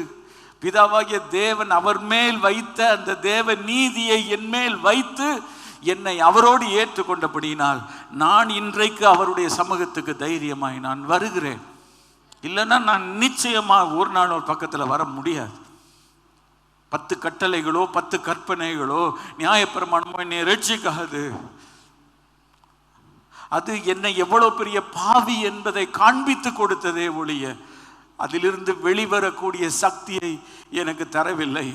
ஆனால் கர்த்தராக இருக்கிற இயேசு கிறிஸ்து எனக்காக சிலுவையிலே மரித்து ரத்தம் சிந்தி அடக்கம் பண்ணப்பட்டு உயிரோடு கூட எழுந்ததினால் அந்த வல்லமை, அந்த ரட்சிப்பின் வல்லமை என்னை பாவத்திலிருந்து, சாபத்திலிருந்து, மரணத்திலிருந்து, வியாதியிலிருந்து, எல்லாவற்றிலிருந்து என்னை விடுதலையாக்கி இருக்கிறது. கரங்களை ஊற்றி கர்த்தரை மகிமைப்படுத்துவோம். எல்லாம் எழுமி நின்று ஜெபம் பண்ணுவோம். எல்லாம் எழுமி நின்று ஜெபம் பண்ணுவோம். Thank you Lord, thank you Lord, thank you Lord. கிறிஸ்துவினுடைய சுவிசேஷத்தை குறித்து நான் வெட்கப்பட மாட்டேன். முன்பு யூதரிலும் பின்பு கிரேக்கரிலும் விசுவாசிக்கிறவன் எவனோ அவனுக்கு ரட்சிப்பு உண்டாகிறதற்கு அது தேவனுடைய பலன். தமிழில் பலன், ஆங்கிலத்தில் the power of God and to salvation. Power of God, தேவனுடைய வல்லமை, தேவனுடைய சக்தி. எங்கே இருக்க சுவிசேஷம் என்பது பவர். கைகள் ஊற்றி கர்த்தரை ஸ்தோத்திரம் பண்ணுமா, வாய்த்து. தேவனுடைய ரட்சிப்பு என்பது ஒரு வல்லமை, ஒரு சக்தி. அந்த சக்தி தான் நம்மளை மாற்றும். ஹல்லேலூயா. கைகளை வாய்த்து. அந்த சக்தி தான் என்ன மாத்துச்சு. அந்த சக்தி தான் உங்களில் பலரை மாற்றிட்டு இன்னும் மாற்ற வேண்டிய ஒரு சிலரை அந்த வல்லமை மாற்றும். கைகளை வாய்த்து கர்த்தரை ஸ்தோத்திரம் பண்ணுவோமா. ஏன்னா அது பவர். அது சிலுவையில் இயேசு கிறிஸ்து அப்படிப்பட்ட ஒரு மரணத்தை அவர் சந்தித்ததினாலே அதில் பலவீனம் அல்ல, பலன், அதில் வல்லமை, அதில் சக்தி அடங்கி இருக்கிறது. இதை இந்த மக்களுக்கு நம்ம கொண்டு வரணும். விசுவாசத்தினால் நீதிமான் பிழைப்பான் என்று எழுதியிருக்கிறபடி விசுவாசத்தினால் உண்டாகும் தேவ நீதி அந்த சுவிசேஷத்தினாலே வெளிப்படுத்தப்பட்டிருக்கிறது. தலையும் புரியாது, காலும் புரியாது, ஆனால் இதை புரிஞ்சுக்கிடணும். இந்த சுவிசேஷத்தை நிறைய பேர் சொல்லலை. நிறைய பேர் இந்த சுவிசேஷத்தை சொல்றதுக்கு கஷ்டப்பட்டு, விளக்குறதுக்கு கஷ்டப்பட்டு பயந்து போயிட்டாங்க. நான் 3 காரியம் சொல்றேன். சுவிசேஷத்தினால என்ன நன்மை இருக்கிறது தெரியுமா? என்னிடத்துல இருந்த கில்ட், பாவ குற்ற உணர்வை ஆண்டவர் நீக்கி இருக்கிறார். ஆமென், ஆமென். ஏசு என் பாவத்தை மன்னிச்சிட்டாருன பிறகு நான் பழச நினைச்சுக்கிட்டே இருக்கணும்னு அவசியம் இல்லை. என் குற்ற உணர்வுல இருக்கணும்னு அவசியம் இல்லை. 2வது, தேவனுடைய நீதி என்மேல் போர்த்தப்பட்டிருக்கிறது. நான் எம் அக்செப்டட் பிஃபோர் காட். எப்படி இந்த உலகத்தில் இருக்கிற பிசாசனுடைய வல்லமை என்மேல் இதுவரைக்கும் மேற்கொண்டதை கர்த்தர் சிலுவையிலே அவன் தலையை நசுகி இருக்கிறார். அந்த வல்லமையை கர்த்தர் உடைச்சிட்டார். அந்த பாவத்தின் வல்லமையை கர்த்தர் உடைச்சிட்டார். சாபத்தின் வல்லமையை உடைச்சிட்டார். Jesus, Jesus. 3வது, அந்த பாவ சமூகத்தில் இருந்தே நம்மை ஆண்டவர் விடுதலையாக்கி ஆண்டவர் கொண்டு போகிறார். எனக்குள்ள இருக்கிறதான அந்த இன்வர்ட் கரப்ஷன், அந்த பொல்யூஷன், அந்த பொல்யூஷன், நம்ம வீட்டுக்கு வெளியில் போயிட்டு வந்தால் சில பொல்யூஷன் இருக்குது மோத்தக்களுக்கு. அந்த பொல்யூஷன்ல இருந்தெல்லாம் கர்த்தர் நம்மளை விடுதலையாக்கிறார். அப்போ சொல்லுவோம், என்ன என் ஆனந்தம், என்ன என் ஆனந்தம். சொல்லக்கூடாது. மன்னன் கிறிஸ்து என் பாவத்தை எல்லாம் மன்னிச்சிட்டார். ஆடுவோம், பாடுவோம், கூடுவோம், உண்டாய் மகிழ் கொண்டாடுவோம். நாடியே நம்மை தேடியே வந்த நாதனை ஸ்தோத்தரிப்பான். ஒவ்வொரு நிமிடம் ஆண்டவரை ஸ்தோத்தரிப்போம். ஒவ்வொரு வினாடியும் கர்த்தரை ஸ்தோத்தரிப்போம். ஒவ்வொரு நாளும் கர்த்தரை ஸ்தோத்தரி பண்ணுவான். ஒவ்வொரு நிமிடமும் இயேசுவே ஸ்தோத்திரம், இயேசுவே ஸ்தோத்திரம். இயேசு ரட்சகா, உமக்கு நன்றி, உமக்கு நன்றி. என்னை தேடி வந்தீரே, என்னை தேடி வந்தீரே. பாவத்தில் சாபத்தில் மூழ்கி கிடந்த என்ன நீ தேடி வந்தீரே ஆண்டவரே. நம்ம தேடி வரல, நீர் என்னை தேடி வந்து. நான் உண்மை நாடி வரல, ஆனால் நீர் என்னை நாடி வந்தீர் ஆண்டவர். நான் எவ்வளவு அழுக்குக்குள்ள கடந்தேன்றது நீர் பார்க்கல, ஆனால் உளையான சேற்றிலிருந்து என்னை தூக்கிட்டீர் ஆண்டவரே. தூக்கி எடுத்துட்டீர் ஆண்டவரே. ஒரு கண்மலையின் மேலே நிறுத்திட்டீர் ஆண்டவரே. அந்த கண்மலை நீர் தான், அந்த கண்மலை நீர் தான் ஆண்டவரே. உண்மையிலே என்ன நிற்க வைத்திருக்கிறீர் ஆண்டவரே. ஸ்தோத்திரம் ஆண்டவர், ஸ்தோத்திரம் ஆண்டவரே. வைத்திருந்து ஸ்தோத்திரம் ஆண்டவரே, ஸ்தோத்திரம் ஆண்டவர். எனக்கு ஒரு பெரிய ஒரு சந்தோஷம். என்னை எப்பவும் என் செஞ்ச பாவத்தை நீ சுட்டி காட்டிக்கிட்டே இருக்க மாட்டீர். அந்த கில்ட், அந்த குற்ற உணர்வை என்னை விட்டு நீக்கிட்டீர் ஆண்டவரே. கைகளை உயர்த்து ஆண்டவரே, தேங்க்யூ லார்ட். அந்த குற்ற உணர்வோடு நான் இருக்க அவசியம் இல்லை, இல்லை, இல்லை, இல்லை. அதுபோல பிசாசினுடைய அந்த வல்லமையை நீர் முறிச்சிட்டீர் ஆண்டவரே, முறிச்சிட்டீர். சிலுவையில் நீர் அவனுடைய தலையை நசுக்கிட்டீர் ஆண்டவரே. பிசாசின் கிரியில அழிக்கும்படிதான் இந்த உலகத்தில் நீர் வெளிப்பட்டீர் ஆண்டவரே. ஓ, என் ரட்சிப்புல என் மேல அந்த பிசாசினுடைய கிரியைகள் ஒரு நாள் இனி செயல்பட முடியாது, செயல்பட முடியாது. Jesus Jesus Jesus. ரட்சிப்புக்குள்ள இவ்வளவு விஷயங்கள் இருக்கிறது ஆண்டவரே. Thank you Lord. அதுபோல பொல்யூஷன் ஆண்டவரே, என்னை கரைப்படுத்துகிற சுற்று மாசுகள் எல்லாம் ஆண்டவரே, இந்த பாவத்தின் மாசு, அதிலிருந்து எனக்கு ஒரு விடுதலை தந்து, இல்லை நீ இயேசுவின் பிள்ளை, நீ இயேசுவை போல நீ நடக்கணும், இயேசுவை போல சிந்திக்கணும். ஹல்லேலூயா ஹல்லேலூயா ஹல்லேலூயா ஹல்லேலூயா. நான் கொடுத்த வார்த்தையை நீ வாசிக்கணும். நான் உன்னை கூப்பிட்ற நேரத்தில் நீ வந்து ஜெபம் பண்ணணும். என் கூட தான் நீ இருக்கணும். நான் உன் கூட நான் இருப்பேன், நான் உன் கூட இருப்பேன், நீ என் கூட இரு. ஒருத்தரும் உன்னை ஒன்றும் பண்ண முடியாது, ஒருத்தரும் என்னையே பண்ண முடியாது, ஒன்றும் பண்ண முடியாது. நான் உன்னை பார்த்துக்கிறேன், நான் உன்னை தூக்கி நான் சுமப்பேன். மார்போடி அணைப்பாரே, மனக்கவல் தீர்ப்பாரே, மார்போடி அணைப்பாரே, மனக்கவல் தீர்ப்பாரே. ஒரு தேற்றுவது நேச தேற்றுவா, ஒரு தேற்றுவது போ என் நேச தேற்றுவா. Hallelujah, hallelujah, hallelujah, hallelujah, hallelujah, hallelujah.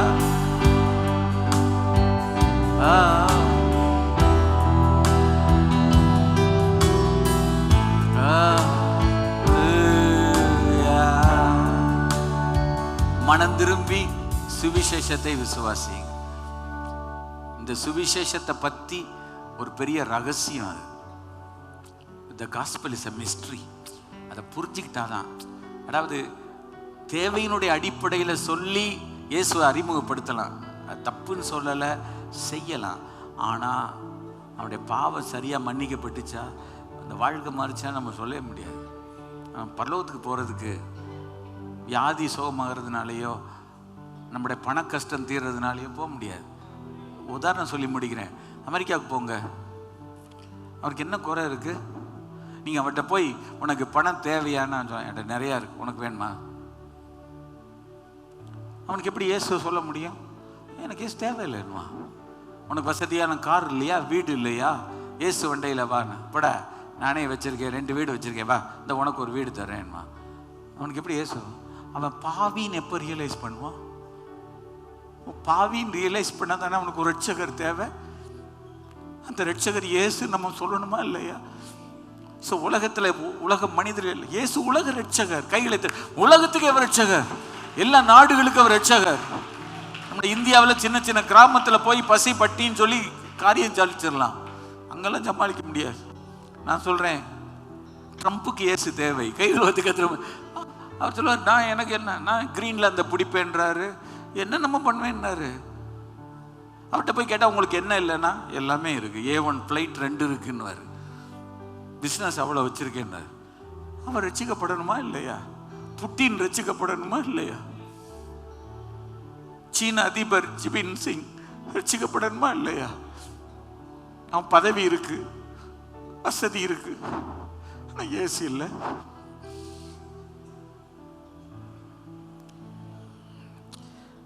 இயேசு வேணும். இயேசு இல்லாத ஒரு வாழ்க்கை நல்லாவே இருக்காது. இதை கொடுக்கறதுக்கு தான் ட்ரை பண்றோம். இந்த சுவிசேஷத்தை கொண்டு போ ஆண்டவரே. பிள்ளைகளோட என்னால் முடிஞ்ச வரைக்கும் நான் பேசுறேன். என்னால் இயன்ற வரைக்கும். பவுல் சொன்னானே, ரோமாபுரிக்கு உள்ள இல்லிரியம் வரைக்கும் சுவிசேஷத்தை பிரசங்கித்தேன். சுவிசேஷத்துக்கு நான் கடனாளியா இருக்கிறேன். ஒரு நாள் தேவனுடைய பிள்ளையில நீங்களும் நானும் சுவிசேஷத்தை சொன்னதுக்கு வெட்கப்படக்கூடாது. நம்ம இயேசு அவங்க என்ன இழிவா சொன்னாலும் பரவாயில்ல, ஆனா அவர் பட்ட பாடுகளும் கஷ்டம்தான் நம்ம எல்லாருடைய பாவத்தை மன்னிக்கிறதற்கு. அதுதான் விமோச்சனமான ஒரு மருந்து. அதனால தான் நம்ம சுகமாக முடியும். கைகளை உயர்த்தி நம்ம பரலோகத்துக்கு போக முடியும். கர்த்தாவே, இதை சொல்றது கிருபைத்தார், ஞானத்தார், அறிவைத்தார், புத்தியத்தார், ஆசீர்வதித்தார். இயேசு நாமத்தில் பிதாவே. என் ஆத்மாவே கர்த்தரை ஸ்தோத்திரி, என் முழு உலகமே பரிசுநாமத்தை ஸ்தோத்திரி. என் ஆத்மாவே கர்த்தரை ஸ்தோத்திரி, அவர் செய்த சகல உபகாரங்களையும் மறவாதே. ஆமென். இப்போ நம்முடைய கர்த்தராகிய இயேசு கிறிஸ்துவினுடைய கிருபை, பிதாவாகிய தேவனுடைய அன்பு, பரிசுத்த ஆவியானவருடைய அந்யோன்ய ஐக்கியம், சந்தோஷம், சமாதானம் நம்ம அனைவரோடும் சகல பரிசுத்தவான்களோட வருகை பரியந்தம் கர்த்தருடைய ஆசீர்வதி துணைக்காக கடவை. கர்த்தர் தம்முடைய முகத்தை உண்மையில் பிரசன்னமாக்கி உனக்கு கிருபையாக இருக்க கடவை. கர்த்தர் தம்முடைய முகத்தை உண்மையில் பிரசன்னமாக்கி உனக்கு சமாதானம் கடலையிட கடவை. கர்த்தர் நம்மை ஆசீர்வதிப்பார். சமாதானத்தோடு கூட செல்வம்.